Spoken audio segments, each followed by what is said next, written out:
Aethir's Mark Rydon, Decentralizing AI ComputingAethir's co-founder, a speaker at Consensus Hong Kong, explains why the company pivoted its GPU network away from gaming to AI compute. By Sam Reynolds, edited by Benjamin Schiller, January 8, 2025, 2:55 p.m. UTC.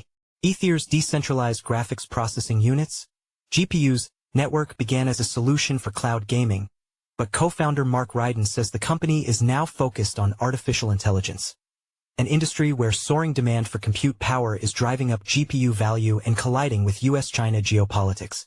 Powered by 00:15/02:001019.8K6 will DOGE hit $1 in 2025.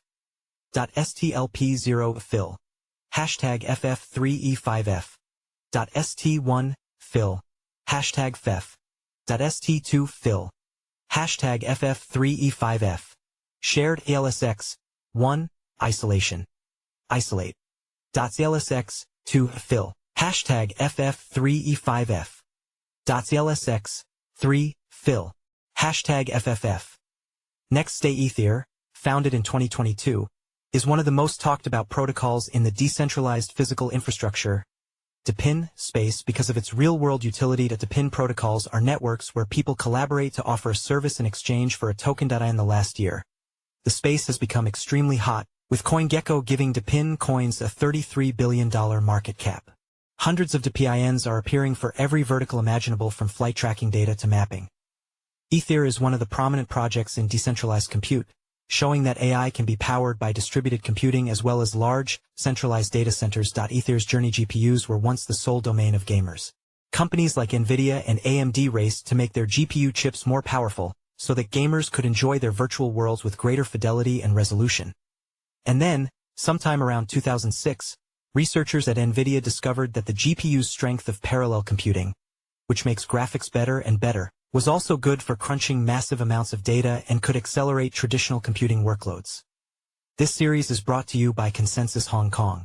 Come and experience the most influential event in Web3 and Digital Assets, February 18, 20.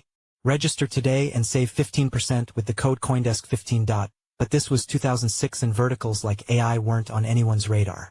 Nvidia continued to trade for under $1. Fast forward to today, and Nvidia challenges Apple for the title of the world's most valuable company. In the last few years, GPUs have become the backbone of the AI revolution, fueling everything from generative AI models to advanced machine learning algorithms. Like the journey of Nvidia and GPUs, Aethir began by offering idle GPUs from data centers to bolster cloud gaming platforms before, as co-founder Mark Rydon explained in an interview with CoinDesk, deciding that the real money was in AI. "We started Aethir within a gaming context," said Rydon. "But we quickly realized that the enterprise-capable GPU cloud we were building had massive relevance to AI sectors. AI runtime customers will pay a lot more than gamers, and the demand for compute in AI is just incredible.